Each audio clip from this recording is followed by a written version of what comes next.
Welcome to this week's episode of WEtv. Today we're going to be talking about something which often can be seen as taboo, relationships and money. What would happen if your relationship broke up? What would happen to your financial situation? We're going to get into some really meaty topics here.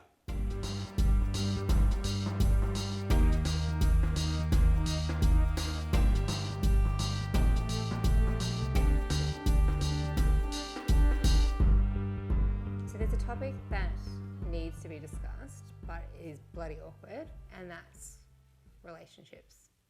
And the breakdown of relationships. Because of money? Is that why? Well, traditionally my role has been called a financial planner. Then it became a financial advisor, and now I would describe myself as a coach. And people often talk about planning and planning for the future, and we know that is... We can't. For our generation, things change every single day. We're the generation which asks why. So when we ask why, suddenly we're like, why am I doing this job? And the next day, sometimes we make the decision, I don't want to do this job anymore. So the concept of financial planning isn't relevant for our generation. I like to call it financial preparing, and prepare rather than plan. You can't plan for what we're going to achieve in life, but you can prepare for it, because there's a certain path that our generation will go on, and there's certain events that are probably more likely to occur than others. So let's do our best work to prepare for it.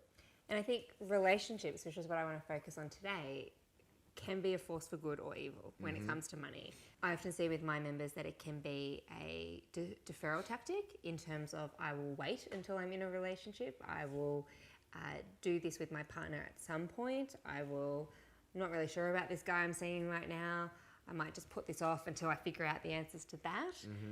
Before you go all the way down the spectrum to, I'm really happy, things are going really well, we're spending, we're traveling more, we want to have kids, and then the relationship might be struggling and ends. And so all of these different moments in the relationship life cycle impact our money.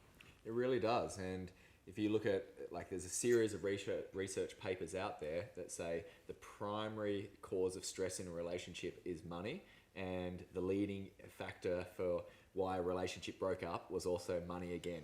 So if we're not having these conversations, then we're not doing our duty. And it's unfortunate, because when you're in a relationship, you want everything to be all about love, and it's this beautiful thing, and you think it's going to last forever. The stats aren't supporting that. And wouldn't it be nicer to prepare for it? And if it does work and it's beautiful, well, what a bonus. But let's try to mitigate some of the pain that occurs when a potential relationship breaks up. And I think an additional point on this is around people people I speak to very much get caught in the shoulds around this. I should be doing it this way with my partner. I should be doing it this way with my ex-partner, whatever it might be. So what is the risk of blowing this up financially when your relationship breaks down and your finances break down? What can this look like? Why is this important for us to deal with the awkward conversation? So there's so many different areas. There's the financial side. There's also the psychological side of the effect it has as well. So financially, it can be so destructive, because a lot of the investment strategies that people go on plan for a long-term investment strategy, and they require a certain amount of income going through there. They require it not to be sold at a particular time. So if there's a breakup, that breakup may occur, and that may be year 2, year 7. It may be at the worst time when the market's dropped, and you have to make decisions at that particular point. So it can be so destructive for wealth in that regard. But on the other side as well, psychologically, when you go through a breakup, and I've gone through a very intense breakup, the emotional pain that you go through is already enough, just on the fact that here is a person that you loved, and you still often do love them, but for some reason you can't be with them for the rest of your life. Then you have to deal with this finances side, and it just causes you so much more stress. And often it becomes the narrative, the conversations that you're having, and it causes more undue stress, and sometimes it mitigates the chance of you actually getting back together, which sometimes happens as well. It's not dissimilar, I think, to talking about death, in the sense of that is inevitable, and taxes, and that is shit. Like, it's shit enough. Don't throw financial stress into the mix as well. And that's why we're so passionate about life insurances, because there is enough to worry about otherwise. There really is. So how have you seen like our philosophy change over the few years? Like, you're aware at Wealth Enhancers, it really has been based off Sarah and my experiences and what we believe is best practice. What's happened to you? You've been our coach. What's actually happened? Well, everything that we've done has gone through the life cycle, and the way we've learnt by doing. And unfortunately, you and Sarah are part of the statistics in terms of the 1 in 2 that marriages that don't last, which for me, I also think is remarkable that it's only 1 in 2, given that now we could be living for 100 plus years, and we could be having several 20, 30-year relationships amongst that. Well, I think its statistics will change over time. We're still running off the older generations. Absolutely. And so our processes and our advice philosophies have always been optimized along the way, and they've been an evolving process. So, you know, in the past, we used to recommend credit cards and put all your money in the offset to take advantage of that interest-free period. Over time, behaviorally, we've found out that whilst that mathematically might make sense, behaviorally it makes no sense whatsoever. And so planning for changes in relationships has now evolved in terms of our processes as well. And this is where, you know, we do step away from the shoulds. You know, a couple should work together on this, a couple should do this, and going, might make sense to do things a little bit differently. It's interesting, I've actually had several of my members where I've worked with them as individuals, then worked with them as a couple. That's not due to my matchmaking skills. They did that bit on their own, but I'm still hopeful at some point I'll have a ultimate love story. And the differences in the way that they feel about their money and the confidence that they bring into that financial relationship makes things so much easier. Yeah, because you've helped them do the work that they always needed to do. The limiting belief they had around money, or their bad habits that they'd built up, or a lack of education, and they come in feeling more empowered and in control of their destiny.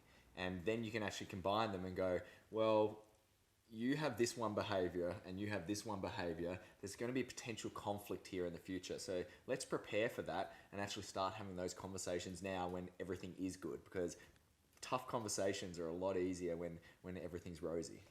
And there's not added stress just layered on top of this. And as I mentioned, I've had a couple of examples of this, and I have also recently seen that go full circle with then a relationship breaking down.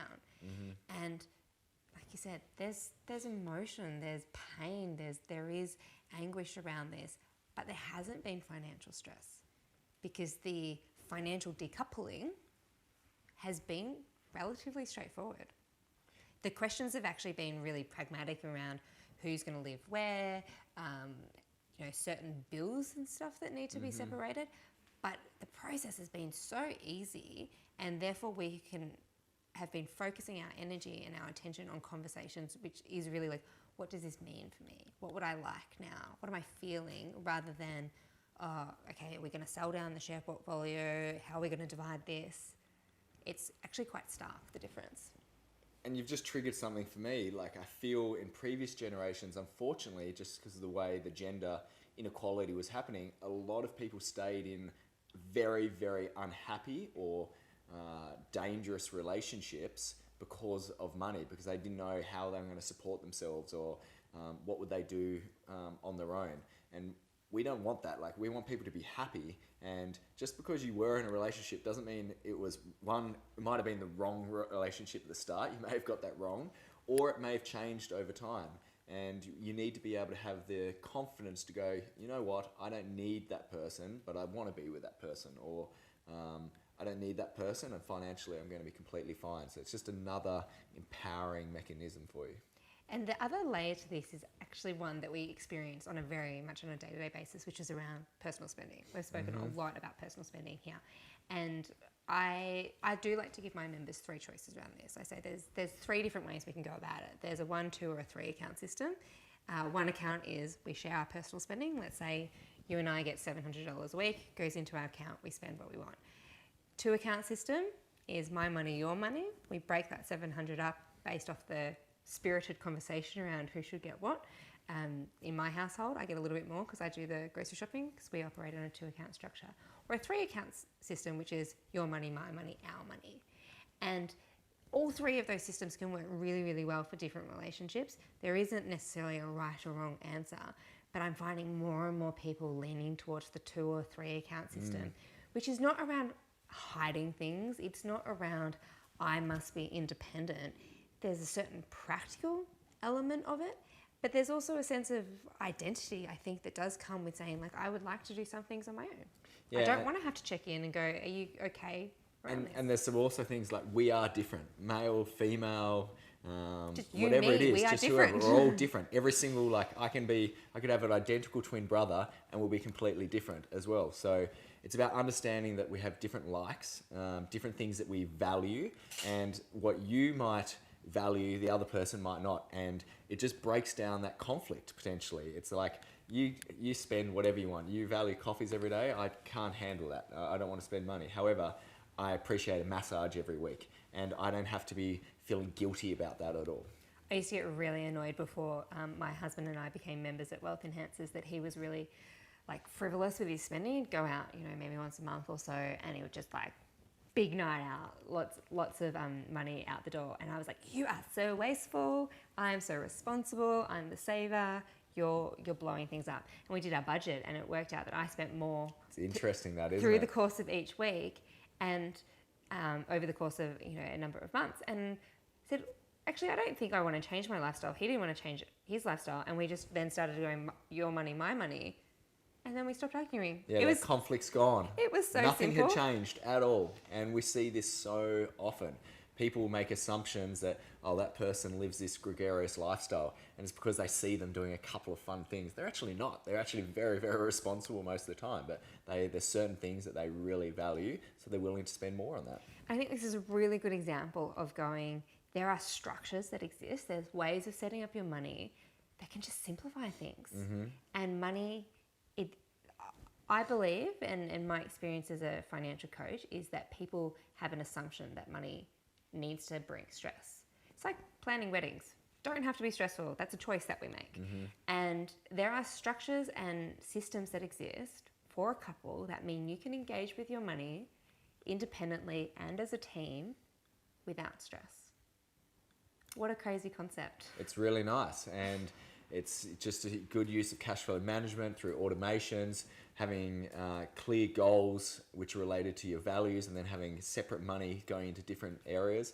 It just makes it very, very easy. And then saving, like I know a lot of the time, so what we've discovered, what we were actually providing to members is different from what we were selling. People thought that they were buying financial advice, but over the long term, when we surveyed all our members, like you just won this award, which we surveyed for, and we found out that we were providing them like a stress-free lifestyle. They were a lot calmer. Their relationship had improved. They felt like they had a relationship coach. All these different areas, because that's ultimately what we're doing.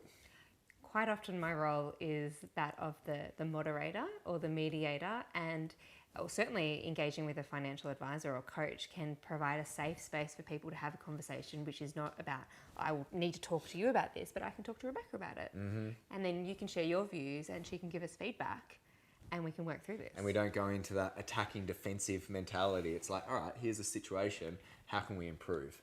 And that just makes life so much easier. How do we approach these conversations with each other? Because a lot of the time in relationships, it's all really great, and almost acknowledging that there's a chance that we could break up in the future or things that could go wrong are really challenging. And we don't want to admit that to ourselves or provide an opportunity to a partner that maybe we're thinking that way. How do we have these challenging conversations? Firstly, we just need to be comfortable with being uncomfortable. I think that will solve so many different challenges in life. Going back to the point you raised at the start, there is a difference between planning and preparing. We're not planning for your relationship to be doomed, but we're preparing like we prepare for the eventuality of someone dinging our car, mm-hmm. or that we're high risk for a heart attack, or whatever it is. We can prepare for those things to try and look after ourselves. And once we have these concepts in our mind, if we can start with our goals, and use our goals and our values as a guiding, a North Star around this, because potentially if you've got goals that are in common, might make sense to join forces on a few things. But if we can be mindful of things like groupthink, to actually go, no, my goals are a little bit different, and that's okay too, and therefore I can have different resources going towards these. I don't have to compromise everything because we're a team. And if we can be open to that, I think it leads to really healthy outcomes. Yeah, almost admitting that we are individuals first as well, and that we do have different desires. If we can get that out of the way, I feel like the conversations become easier over time. And something what happens in relationships is that we can become familiar over time. And it's nice just to recognize that we are different and be curious and be interested. Okay, I made an assumption there. I didn't realize you actually like that. And they're the moments where we know we've really connected with couples, is when they like turn to each other and they're like, really? Is that you really want to do that? That's when we personally go, okay, great, they're getting this. I often say there's 3 people in the room. There's you, me, and us. Yeah. And it is important to recognize that there are 2 individuals and there is a relationship. And all of them need to be treated with love and respect, and potentially differently. So let's throw some scenarios out there you've probably seen. New, like been together 1 year, should they be buying a property together? Well, it comes down to lifestyle, right? In terms of the goals that they have and what is important to them. And I would say a year in, you've got to be asking the question of going, what would we do if our relationship was to break down? Because a year is not a huge amount of time. I think as well, coming into that property purchase with different finances is a good, healthy place to be. So you might be living together, doesn't mean you need to throw everything into the same bed. It's still okay to run parallel systems. Unfortunately, I've recently had a case with people, members who have had a relationship breakdown within a month of a property settling. Oof, that's costly. It actually is costly, because even if they can get out of that property for a relatively similar price, the transaction costs associated with a property, more so than any other asset class, because of the beautiful thing called stamp duty, is really, really costly. And it's adding a lot of additional stress that otherwise didn't need to be there. And this goes back to that concept that it's not about which investment is the best investment. It's about which is the right investment for you and your desires. For someone, that property might have been the best investment ever. It just might not have been a very good one for that couple. Unfortunately, where we see this most commonly, not just for our members, but in the community, is around people who have been potentially married for a number of years or been together for a number of years. They've got children, relationship breaks down, and traditionally the wife or the mother takes the house as the primary caregiver. And studies are showing that is one of the leading indicators of why women over the age of 55 are the fastest growing group of homeless people, because that financially, behaviorally, emotionally might have made great sense to hold on to the house, keep the family unit together, but financially they weren't empowered at that point, were they? And it's led to really, really bad outcomes. Wow. I actually didn't know that stat. It's a So that's sobering scary. statistic. It's really, really concerning. And unfortunately, this is why we talk about being planning versus preparing. Preparing for rather than planning. Yeah. This is why we talk about preparing and not planning, is understanding that this could happen. And I've spoken to some of these women, and I can tell you that no one thought this was going to happen to them. They lived a comfortable life for the majority of their life, and things just switched at a really inopportune moment. That's what I always say, is like, no one plans to break up, but it still happens. So just prepare for it and have the conversations and make your life a little bit easier if it goes wrong. Nothing will probably change on the other side. If the life keeps going great, maybe, you don't have this one particular investment together, but it won't really change as much as it will if you get it wrong on the other side. Absolutely. So an interesting one that people might be mindful of is where 2 members of the couple bring in different levels of income, considerably different levels of income. Potentially one member of the couple doesn't work. What's your views on this? So I've evolved my views on this a little bit.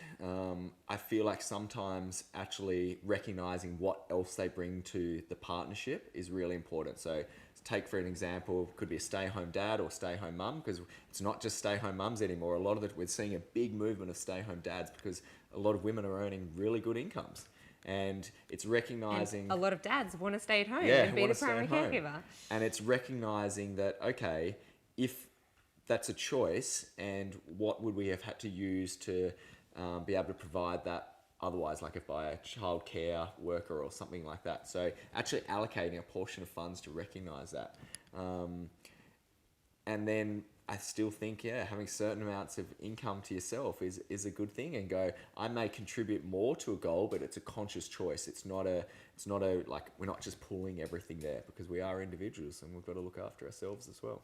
One of the simplest tricks around this is just to ask the question, because there are so many assumptions that we make that my partner won't want to share their money, or their partner definitely will want to share their money, or there's going to be a fear if I don't put this in, then the other person thinks I'm holding. There's so many assumptions, and I really challenge people to go, have you actually asked the question? And you'll be surprised. When you ask a question, you get really big surprises. Say, okay, I earn 50% more than you do. Yep. Would you mind if some investments, I'm thinking I might invest a little bit in my own name. You okay with that? The reality is, if the relationship is successful and continues to prosper over time, we're all benefiting from that. I totally agree. So other areas where money interferes with relationships. So we talked about spending. Yep. And how it can be around independence. It also can be a facilitator for some bad behaviour. So when we don't have open conversations and we aren't transparent around these things, it can encourage bad behaviour. I have seen many times with a lot of members and people who, perhaps I'm working with one member of a couple but not another, that people can bring out, it can bring out the worst of us. And unfortunately, a lot of the time we then have guilt and we don't share something, and then we know once little secrets start building up in a relationship, it can start having really dangerous effects. So often just being vulnerable and sharing, I did this, I made a bad mistake, or I had a blowout on the weekend, or I actually have a little bit of a gambling problem. All these different little things, we need to be vulnerable and allow the other partner in, and then to actually go seek help as well. One area that has been coming up a lot lately is for couples who don't have kids, and how this interacts with things like life insurance. Because there's definitely a view, we don't have a mortgage, we don't have children, if I die, we'll be fine. And actually go, have you asked your partner how they'd feel if you died in your 30s? Do they want to go back to work straight away? I would imagine if you've died in your 30s, that's going to be quite shocking. Yeah. And understanding it, there's not these, yes, there are triggers like children or big piles of debt, but still coming back to that conversation and go, your money impacts your relationship impacts your money, and let's be really practical and go, what would happen in this situation? The house is in your name, honey. So if you were to die, what would happen? Yeah, we actually see that a lot with trauma insurance or critical illness. They think we just need to replace the person who's earning more income, their salary. And I'm like, well, what about the other person? They may not want to work during this year where you're going through cancer treatment, or you've had a bad crash and you've lost a limb or something like that. They may want to be by your side, and we actually need to cover both of your salaries for a couple of years. It's a really open conversation that needs to be had. And what is important for me is that there is no right or wrong answer. There are ways that make more sense at different points in our life. There are ways that adhere to our personal preferences or our risk tolerances. But the important thing is to have the conversation, because otherwise we're assuming or we're shooting in the dark, and that is not going to lead to good outcomes when things might go pear-shaped. So let's build on this concept of preparing rather than planning. We've spoken a lot about relationships. There's other areas where this plays into, with basically building a financial future. Yeah. So children, for example. So often we suddenly see people going into financial challenging situations because they have a child and they didn't prepare for it. And we're like, well, you actually could have started investing a long time. The odds were that you were going to have this child. So why not start while you actually don't have children? We've both had that before, haven't we? Absolutely. And this comes back to that we've said it so many times through WEtv, is you can get on the front foot to give yourself options. You don't have to know the answers of everything down the track. I mean, how could you anyway? But you can take a reasonable punt to say, pretty sure I'd like to have children at some point in my life, God willing, partner willing, that this is something that's important to me. And therefore, I want to set myself up now so that I have more options down the track. On the flip side of this, we're going to die. Yeah. Our parents are going to die. And being open to saying it's going to happen in some way, shape or form. What do we do? And having those conversations with parents are a big one. We don't like to approach that subject because we think it's going to bring on death. It doesn't. Talking about it does not bring on death. If anything, I think it probably brings some really good karma. Bit of Murphy's Law. Yeah, but I don't know who's experienced it, but I have personally when a family member's died, and when it's not done well, it's just a mess. And for some reason, money comes back into the situations and just puts gasoline on a fire. And I've seen people fight over 2 duck statues before because they thought it was so important to their parents. Now, if they had been asked 10 years earlier while they were in the house, going through the house saying, what would you want if we died? They would probably be like, oh no, those 2 duck statues. They're awful. They're awful. I hate them. But things change when people die, and we feel like that represents the person we loved, and it can cause a lot of conflict as well.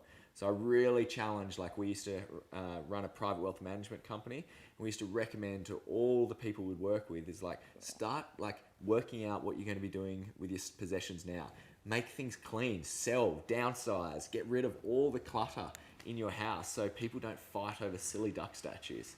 My grandparents, bless their souls, each time I go to my Nana and Pa's house, my Nana's like, so of the items in this cupboard, is there anything you would like? And she's putting stickers on things. Smart. I just think that's great. She's doing a favour to you. And it's actually funny. You can make a choice, right? That could be, and I'm like, no, you're fine. You're not going to die anytime soon. You've got another 20 years left in you. But you can have a bit of fun with it and going, no, they're hideous. I would never want them.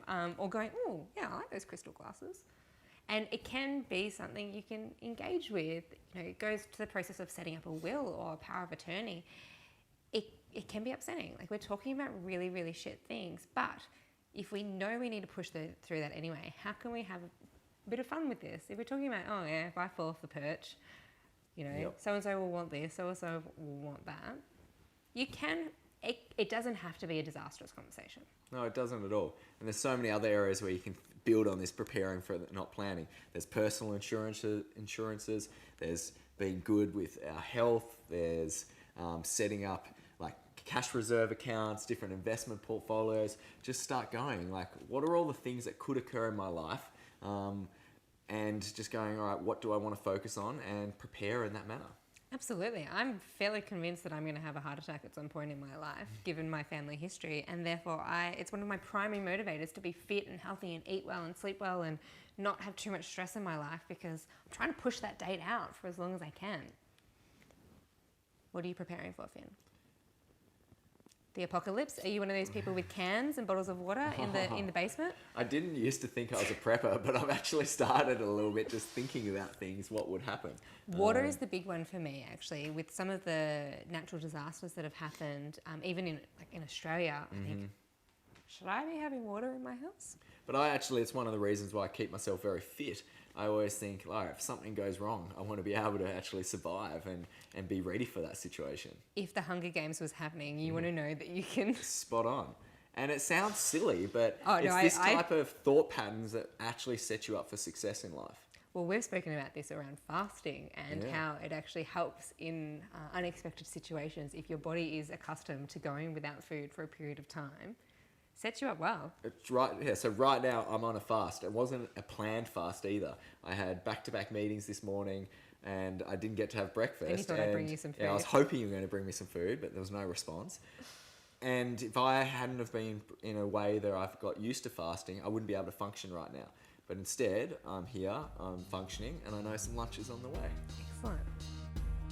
Thank you so much for watching this week's episode of WEtv. So, you can't plan, but we can prepare. So share in the comments below what you are preparing for and what you think you might need to start moving on. I forgot what I was going to say on that.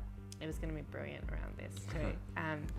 So, if you knew the apocalypse was coming, what would you do? Distract It's me. just distracting. Just put your fucking feet in the shoe.